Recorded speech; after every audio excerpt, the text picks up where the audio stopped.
Pemirsa, inilah headline Indonesia hari ini, Sabtu 21 September 2024. Kali ini kami akan membahas tentang pertarungan kepemimpinan Kisruh Kadin. Kisruh Kadin semakin memanas setelah dua kubu mengklaim sah sebagai pemimpin. Perebutan jabatan ini mengakibatkan konflik internal yang membuat kinerja organisasi terhambat. Situasi ini mulai menarik perhatian publik dan media. Dari detikfinance.com mengatakan Presiden Partai Buruh yang juga Presiden Konfederasi Serikat Pekerja Indonesia atau KSPI, Said Iqbal, was-was dualisme di Kadin mempengaruhi penetapan upah minimum provinsi atau UMP tahun 2025. Saat ini terjadi dualisme di Kadin antara Arsyad Rashid dan Anindya Bakri. Said Iqbal menuntut kenaikan UMP tahun 2025 sebesar 8-10%. Pertimbangannya adalah pertumbuhan ekonomi di level 5,2% hingga inflasi sebesar 2,5%.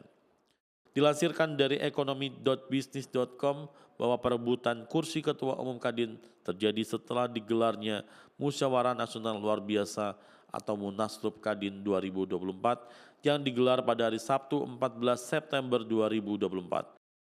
Pada Munaslup Kadin yang diselenggarakan di St. Regis, Jakarta, menetapkan Anindya Bakri terpilih secara aklamasi sebagai Ketum Kadin Indonesia yang baru pada periode 2024 sampai 2029. Hal tersebut menimbulkan polemik karena Arsyad Rashid seharusnya masih menjabat sebagai Ketua Kadin hingga 2026.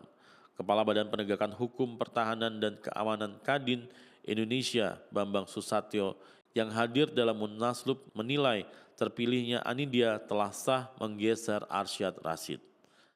Bambang menyatakan bahwa Munaslup juga tidak menyalahi aturan lantaran peserta yang hadir mencapai lebih dari 23 anggota. Jadi ini bukan soal pelanggaran, ini kebutuhan daerah-daerah yang minta untuk Munaslup. Jadi kebutuhan daerah.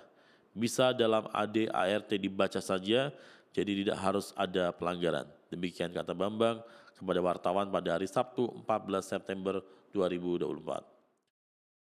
Dilanjut dari ekonomi.bisnis.com membuktikan bahwa Anindya Bakri membantah telah mengkudeta Arsyad Rashid dari kursi Ketum Kadin. Dia menyebut Munaslup 2024 digelar atas inisiatif dari Kadin daerah dan asosiasi. Jadi mereka lah yang membuat panitia untuk menentukan quorum, jalannya persidangan dan hasilnya. Sesuai dengan AD/ART dan kemarin sudah berjalan, kata Anindya usai acara saresehan bersama Menteri Hukum dan HAM atau Menkumham Supratman Andi Adgas di Menara Kadin pada hari Minggu 15 September 2024.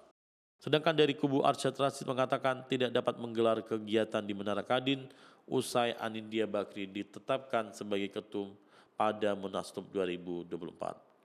Menara Kadin digunakan oleh kubu Anindya Bakri untuk melakukan sejumlah kegiatan.